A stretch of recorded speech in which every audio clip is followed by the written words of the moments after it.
we are going to talk about credibility, right? And what credibility looks like, especially showing up online, which is all you really have the option to do right now anyway. So if this is your opportunity to show up and become an expert, and I do want to we will touch on it, but I just want to clarify that whether you're becoming credible source, becoming an expert online doesn't mean that all of a sudden you're now this educator or whatever, that you're not doing what you normally do. Anyone who's running a business that wants people to hire them on some consistent basis, you need to be seen as some sort of credible source. So this applies to all of you, period, with that. But I'm gonna switch over to you, JuJuan, just really quick to see if I'll let you kind of help start these a little bit.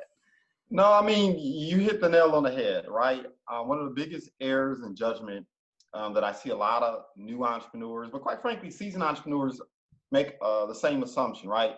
And is that, look, I don't have time to create this perfectly manicured video or commercial, et cetera, et cetera, et cetera, because I'm working and I don't have time to set aside 20 minutes, 2 hours, 40 hours in a 2-day period of time to do all of this. And the bottom line is, nothing could be further from the truth. I encourage individuals to consider, look, showcase what you're working on. If you are doing carpentry, for instance, and you want people to gain a better understanding of how effective you are in that industry, rather than setting aside time to create some curated content, take a moment while you're working on a job and explain what it is that you're doing, right? Whether it be installing a floor, wall, electrical installations, whatever the case may be, give people an inside look, right? Of course, you ask for permission from the individuals whose residence or property you're working on, right? So you want to make sure that you get their permission. But once you've done that, showcase that work, have a conversation with individuals about why you're using a particular tool, why you're taking a certain type of approach, right? So you're actually creating content as you're working, which quite frankly, I think is of more interest to people and really what they want to see. And so you get to educate and also be authentic at the same time, right? If you're an individual, I'm going to use another example quickly here. If you are, I deal with a lot of individuals who own cleaning companies, right? And so if you are one of those individuals that owns a cleaning company and you are using a particular detergent or a particular cleaning supply or a particular technique or a particular tool to achieve your intended goal, talk about that. Why are you utilizing this particular product or this particular chemical as opposed to another, right?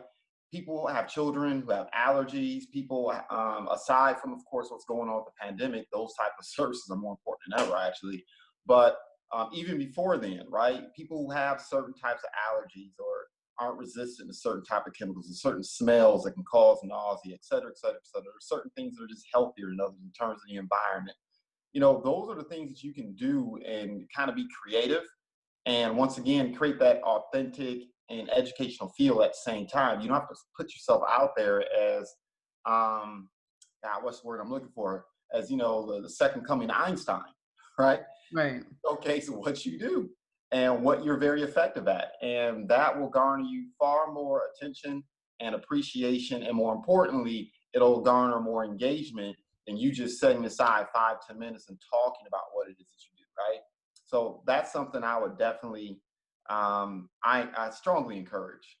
Yeah, especially in this group here in the Busing Society, I do a thing called Schedule Your Social Workshop. And this is like an opportunity where we work together as a group to write captions and content. We write content for social media. And I always bucket it into 3 groups, right? 3 types of things we're going to talk about. We talk about we're going to have an educational post, a promotional post, and an inspirational post. So even it's like now more than ever is a time that you can be educating, but I want to emphasize again that to what you were speaking about with those 2, education, authenticity, they go hand in hand, right? All the time, right? And it's the reason why we have to educate our audiences is because we have to assume that they don't know anything about what we do. They don't really know anything about what we do. And it's easy for us in whatever we're doing to forget that, right? It's very easy for me to assume a lot about people when I meet them of, oh, surely you know how to do this and you know how to do that and da da da da, or you've heard that or you've heard this. But that's because I'm inundated with it all the time, especially with marketing. It's easy for me to assume that people know how to use these social media platforms or things like that. But that's not necessarily the case, which is why it's important to kind of step back to your beginning a little bit of when you didn't know all those things either, and assume your audience doesn't either. The other thing is that, especially when we're on social media, surely we're always, for the most part, we're trying to connect and engage with people who could be our clients and our customers, but inevitably we are going to be engaging and connecting with as well people who are our peers of what we do too, right? And because we're always seeing maybe like if you're a photographer, you're connecting with other photographers, so you're seeing a lot of photography coming your way. So it's easy again for then you to think, well, everyone else is kind of also seeing a lot of photography, but that someone else's feed, that's not going to be the case, right? So it's easy to assume, and it's easy to jump to the conclusion of, well, I don't really need to educate my audience. They know, right? They see this all the time. They see stuff like that all the time, but that's just not true. And also, just to be frank, there's a lot of not smart business owners out there who are trying to run businesses that are doing it not as well as you are, right? So if you can show up and show, listen, I understand what I'm doing, I can articulate what I'm doing in an concise manner that anyone should be able to understand, even from that standpoint, that already boosts your credibility up significantly. Yes, I concur 100%, because there's a flip side of that, right? Now that you have this influx, people are being quote unquote forced, right, to begin to build their business online. Mm-hmm. You also have a lot of individuals who, let's be transparent, I mean, they really did only watch one YouTube video, read half a book, and now they're entrepreneuring and dispensing advice, right? So there's a lot of misinformation out there. There are a lot of individuals who are basically new to social media. And, I can't think of a coquettish way to say it. They're running game on people. Mm-hmm. And the way you kind of separate yourself from those individuals is by literally sharing some of the esoteric knowledge that you have, and you hit the nail right on the head, right? Don't assume that individuals know. If you are a physical trainer, don't assume that individuals know what foods to eat, what type of things to avoid to maximize an aerobic state, right? Don't assume that. Take the time to educate individuals. Talk about how their diets, alcohol, sleep patterns, et cetera, can determine how quickly you go from an aerobic to anaerobic state, for example, right? It's okay to get a little bit nerdy every now and again, just to signal not only to, of course, the general public, but yes, also to your peers, right? That you are a credible individual. You never know who somebody else knows. And just because you may be swimming in the same waters, that does not necessarily mean that you offer the same exact service or value prop, right? There are individuals who are doing work that is similar to you. And I know I personally do this quite frequently. I'm always looking for relationships with professionals and with other business owners that offer or bring something to the table that I may not specialize in, or quite frankly, it may not serve me to deliver. And I do that because I want to make sure that when I'm interacting with other entrepreneurs and small business owners, that I always am viewed not simply as JuJuan Buford, buy this product or service, but that I'm seen as a valuable resource in the ecosystem, right? Mm-hmm. So it's also important to kind of signal, not just to the general public, but also your peers as well. This is my specialization. This is what I do for a living, right? These are the type of services that I provide. So anything that you can post, anything that you can use to curate your online profile that speaks to that is so absolutely important. And you've said this time and time again, you don't have to show up perfect. Yeah. Done is better than perfect. Done Yeah, is better than done perfect. is better than perfect. I love that, right? Because once again, individuals are trying to be so cute with it, right? And I just firmly believe that period in time, in terms of marketing to your tribe, so to speak, when you're starting to double down into your buyer persona and that target audience, at the end of the day, they want to know who you are, right? And the Yeah. extent to which you can post content that, once again, showcases your expertise, but also the fact that you're accessible, you're authentic, you really understand what they're going through, particularly during this period, right? Because, the struggle is real right now. And there are just different situations that people did not anticipate having to deal with 2 weeks ago. They're being forced to pivot, they're looking for answers, but they're also, you hit the nail on the head too. And this is something I need to get better at. They're looking for empathy, Yeah. Yeah. right? They're looking for individuals who are actually speaking to their anxieties and their concerns as well. So, that's also an important part when we talk about credibility and authenticity as well, that we all should pay our minds to. Yeah, I think that it's such an important factor. I spoke a little bit more on what does it mean to be empathetic and a little more human without feeling self-indulgent, right? Hmm. Or not appearing self-indulgent. I spoke about that a little more yesterday. But I do think it's important that you have to showcase that side, especially right now, because we're all going through it at various different levels and different emotions, and you don't know what someone who's scrolling through is going to resonate with in that hour, right? But um, some people, I think, confuse empathy with selling from fear, right? And trying to be like you're harping on anxiety in an effort to sell, right? But that's just not what it is, right? That's more of that you're just you're just showcasing who you are and what you're going through just to truly connect with your audience. And it isn't just education, but that also shows that you're a credible source because you can relate to everyone in that Yeah. aspect too. Yes.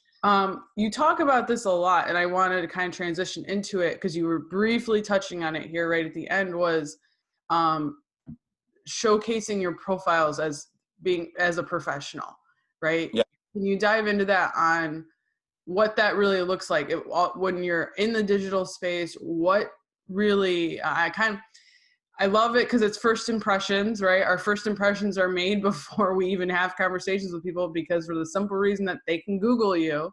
So, Hmm.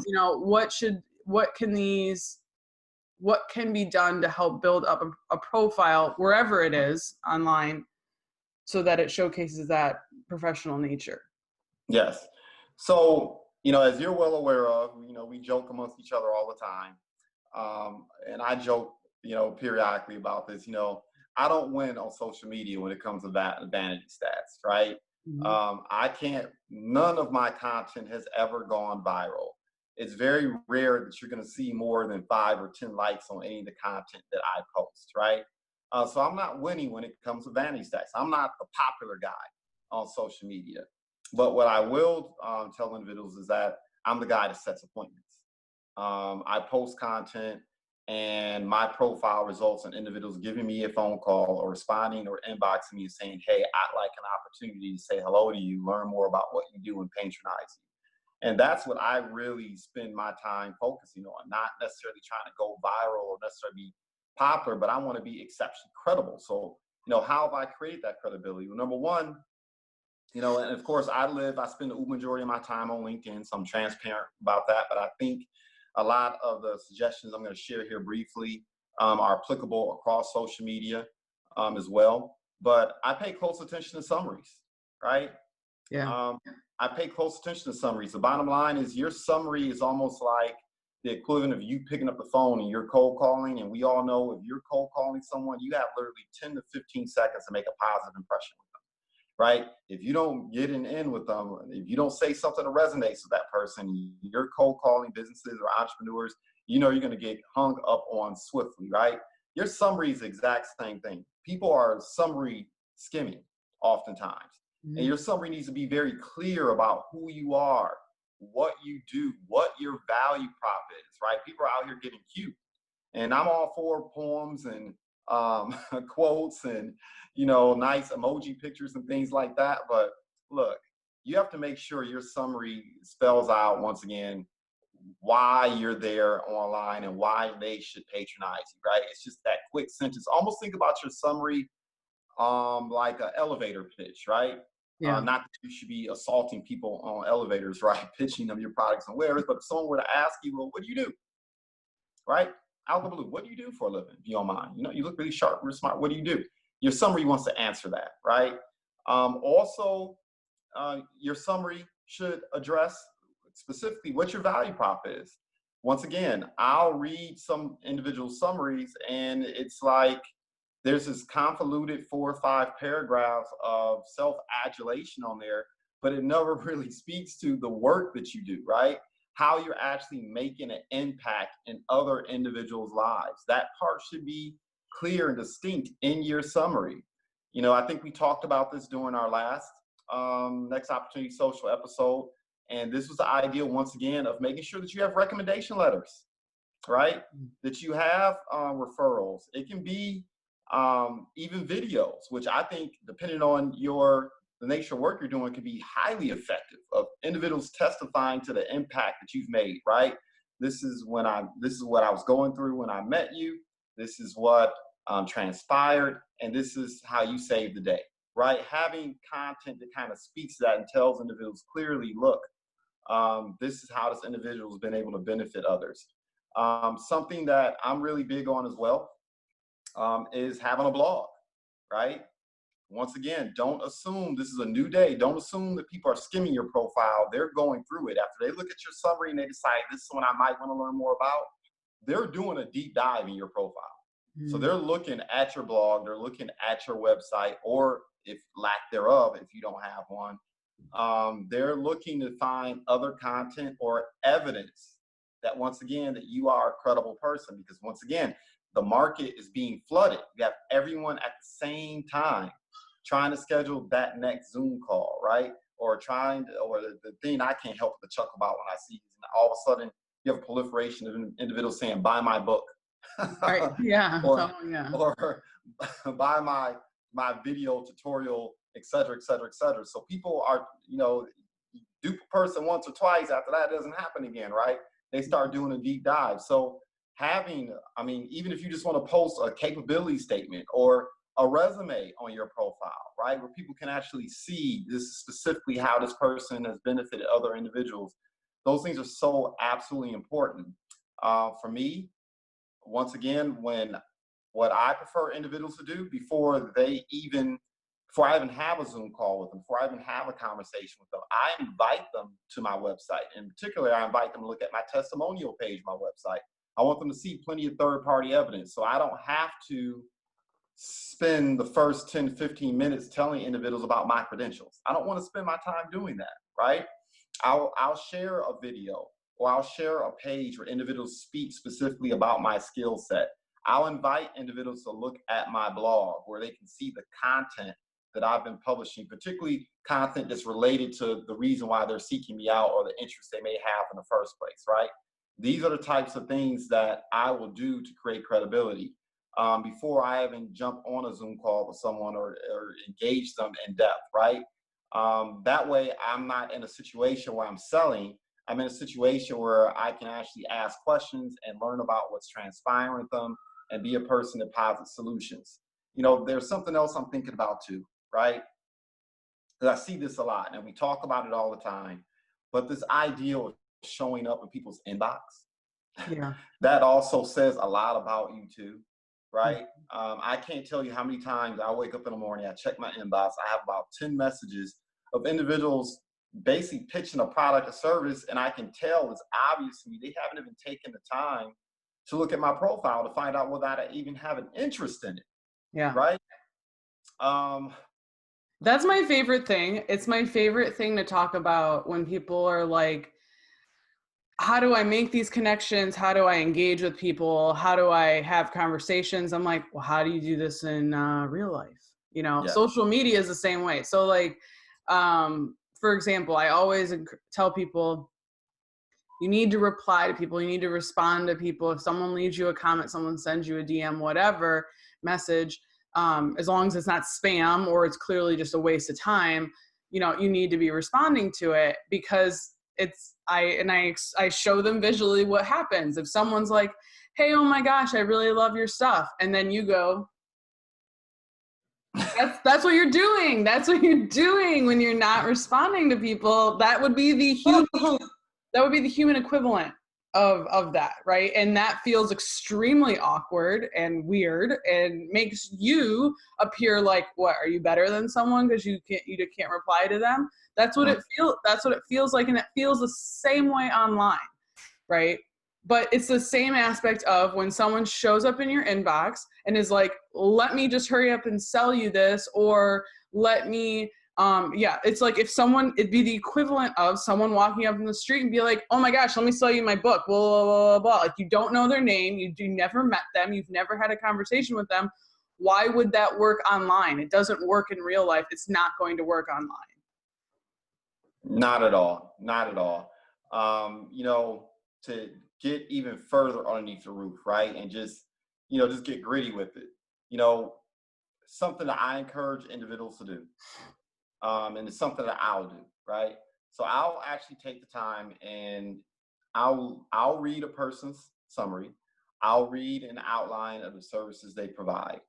And literally, just as if, like you said, if I was at a coffee shop, I mean, it literally sounds like this. Hi, my name's JuJuan Buford. I took a moment to look at your summary. I saw this is your background, this is your profession, this is your trade. I see you distinguish yourself in A, B, C, and D way. And look, I congratulate you, right? I know you're working in a competitive environment.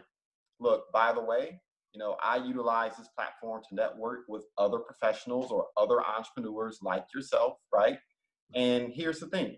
If you don't mind me inquiring, what's most important to you at this stage of your business? What's most important to you at this stage of your profession? What's most important to you at this stage of your education development? What's most important to you, right? The key word here. What's most important to you? Mm-hmm. What are you taking aim at? And what is a challenge? Or how may I be of service to you? What is the challenge I can help you address? Right? That's how you show up. Just like you would, once again, if you were meeting someone for the first time at a coffee shop or at a grocery store. You chit chat a little bit about who you are and what you do. You be inquisitive, you be interested, not interesting, but be interested in them, right? So you can kind of learn and get an idea of whether or not you can be of benefit to them, and then make an offer. Let them know, hey, if I can be of service to you. Look, a person, when you approach someone like that and you give them an opportunity to speak first about what it is they enjoy doing, there's a book out there called Dale Carnegie, How to Win Friends and Influence People. A business owner in particular, their favorite topic is what they do and why they do it. Mm-hmm. Inviting them to share that information with you will do volumes for your ability to engage more individuals and have more responsive and substantive conversation. But indirectly, what you're also inviting them to do is do what? Take a look at your profile. That's what they're going to do. They're going to double back and then say, okay, you want to help me? Let me look at your profile right quick and see whether or not you're credible, right? See whether or not you have the capacity to do this work for me. And now once they look at your profile, assuming you have certain things in place, right? I think at some point we probably need to have another conversation and almost bullet point, almost illustrate, okay, these are the things you should do in your profile. This is what it should look like, right? Yeah. There's a greater likelihood that you're going to be able to engage that person and have a substantive conversation, which could lead to doing business, right? So, I mean, that's how I think about it in my mind when I kind of walk through the behavioral assembly line, if you will, in terms of how I engage individuals and what I anticipate their next actions are going to be. And that's what I'd encourage people to really think critically about, right? Mm-hmm. I'm going to be redundant because you already said it, right? Treat people the way you would normally. Don't jump online and become some different type of animal altogether. No, the game is the same, right? Yeah. And then, all that together with showing up with credibility and being this professional person, being this expert of a person, none of that's going to work unless you have some consistency behind doing that, right?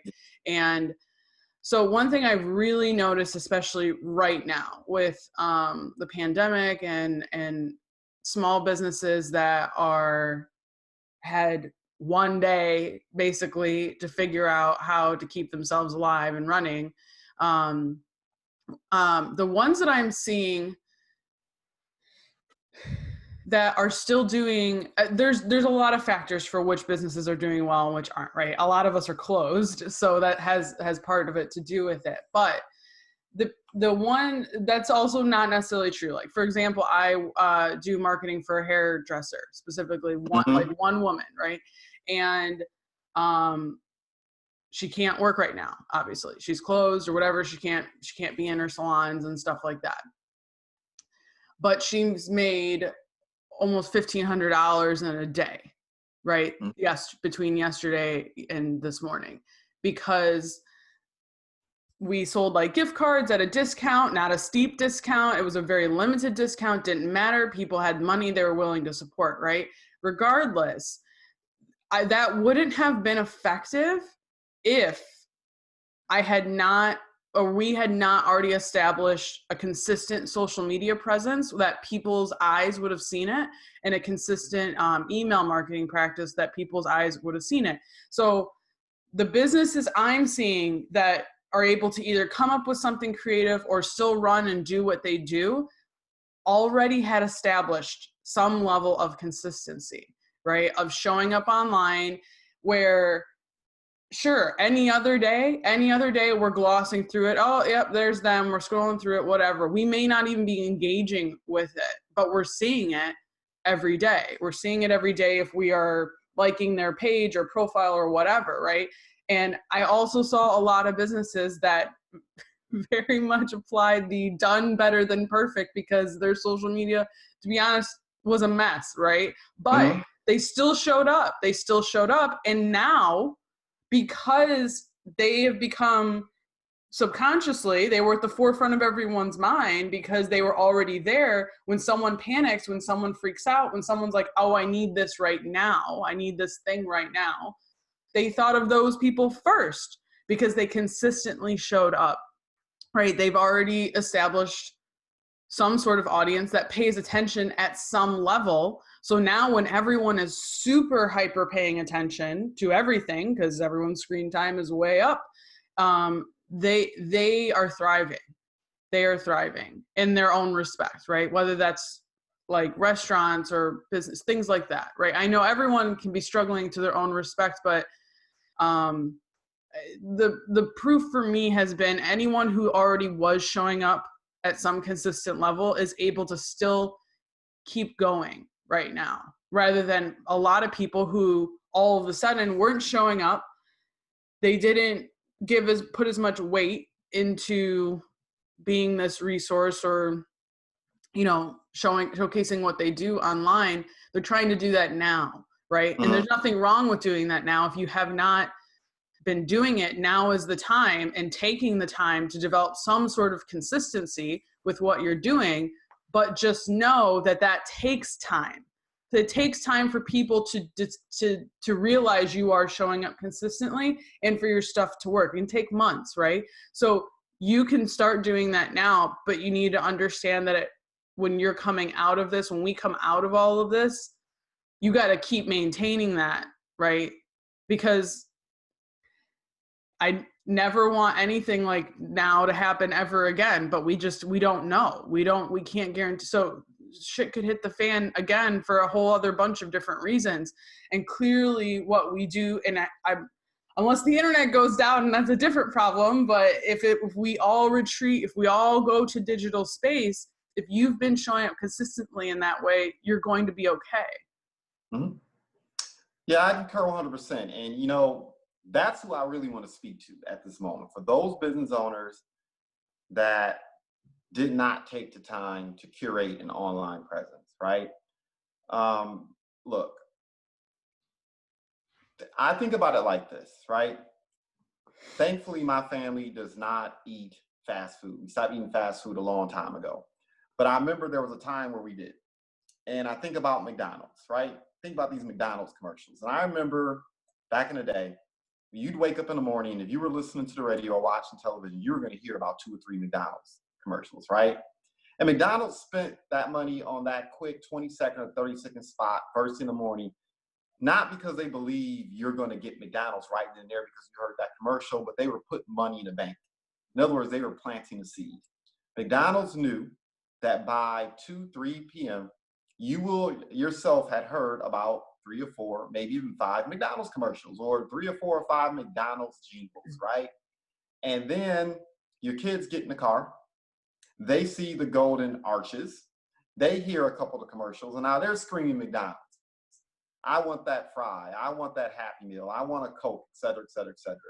And as a parent, you turn around and say, no, we don't do fast food. We're not doing McDonald's. Get that out your head. We're going to cook, right?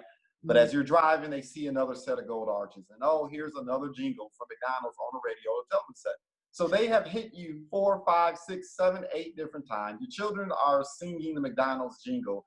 And as a parent, we've all been there, right? For the parents who are listening to this. Yeah. You wear down and you make that turn into the McDonald's driveway because you've seen the jingle, I don't know how many different times. The kids are clamoring for it. And you drive into McDonald's. Well, guess what? To an extent, that's how it works in social media. These opportunities for you to share who you are and what you do and what your expertise is, you're making deposits in the bank. Yeah. And it may not result in an immediate result. It may not result in an immediate buying decision. But what you're doing is making sure that they're salient, that you're top of mind. So when the issue does come up, when the need does arise, when the questions arise, the individuals think about you first. They'll go to your content because you've been salient, you've been available, you've been accessible, right? You've touched them a couple times. And that's how I want business owners and entrepreneurs to utilize this period now. Even if you're in a situation where, quite frankly, because of the social distancing, I like to better refer to as physical distancing, you should be engaging each other socially more than ever. And look, this is really important to me, right? Because I'm going to go on for a little bit of tangent, because here's the thing. You have a lot of individuals like myself who don't watch television, who, quite frankly, I don't spend all day long scanning over social media. I just don't. I'm very careful about the information I consume. I'm very careful about the content I consume. I try to avoid negativity. I try to avoid things that just don't feel right with my soul and still my assertiveness, right? Mm-hmm. So, especially in the world we live in today, where people we are more isolated in some respects, right? Because of that, people need interaction. You need to be texting, calling people, sending them videos, doing Skype, Zoom, whatever tools you want to utilize, right? This whole social distancing, we need to kind of turn that on its head and say physical distancing. We need to be engaging people more than ever, because there are people right now who feel isolated, where the only time they went out to meet, the only time they really engaged and met people because they weren't on social media or they weren't on television all day long, was to walk out their door and go next door to see the neighbor, right? Or drive to some type of social gathering, or walk to us, or jog to the park. That's how they interacted. We need to wrap our arms around those people right now. And it's just something that I've been thinking about so often. I just want to share that, right? Yeah. I just had to get off my chest. But okay, with that being said. No, it's important. It is. I feel that too. I see the same thing of like anyone who's basically stuck by themselves right now, or they're very isolated. It's very easy for them to fall into that hole of staying there for too long. So I get it. So, I really want to focus this on the business owners who have not established a presence, because it's not too late. It's never too late. Right. And here's the thing, and you touched on it. Another pandemic or another issue that, forces us to behave the way we're behaving now is not going to be required again to create what's going to, what am I saying is this: a new behavior is emerging, and that behavior isn't going anywhere. Mm-hmm. Don't think for a moment that people are going to all of a sudden stop doing deep dives online. No, this is here to stay, and you have to accept and be aware of that. It's just like even before, I would say 5, 10 years ago. I remember 20 years ago, if I wanted to buy a gym shoe, I would literally get in the car, okay? I would catch the bus. I was still in college then, right? Wow, I'm just reminding myself how old I am. Anyway, I would make the commute to the store to get the shoe, right? several years ago, no way in the world I would do that. I would jump online first. I would do a little bit of research on the shoe. I would compare the shoe prices. I would do a comparative analysis. And then I may get in the car to go purchase the shoe.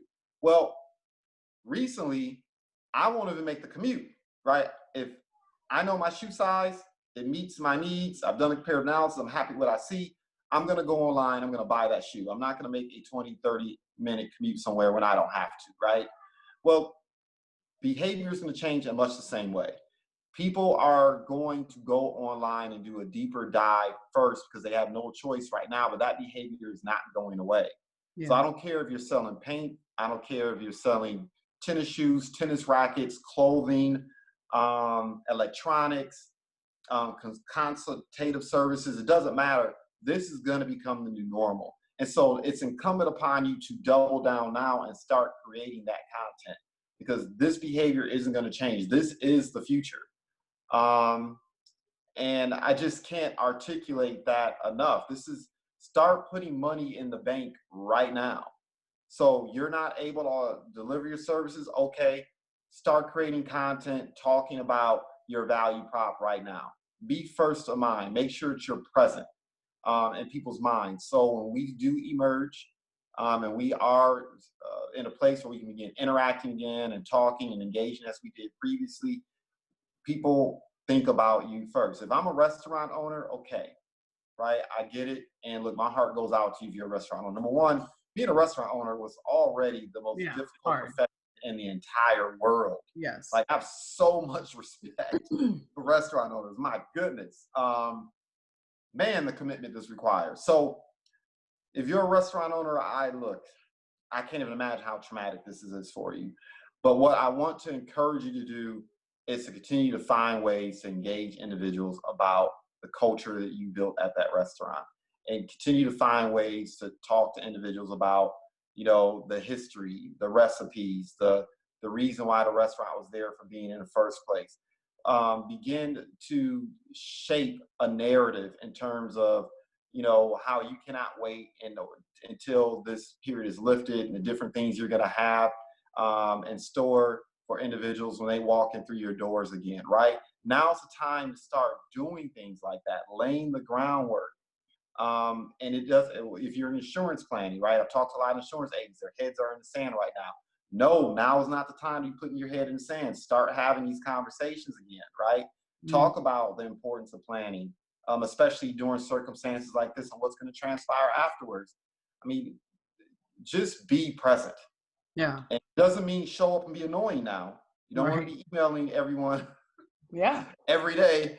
You don't want to be posting content just for the sake of posting content, but please don't put your head in the sand. Mm-hmm. Absolutely. Hopefully the point has been made that I hope so. I hope that everyone understands, like, just to show up and be credible. It just takes you putting your head down and doing it a little bit.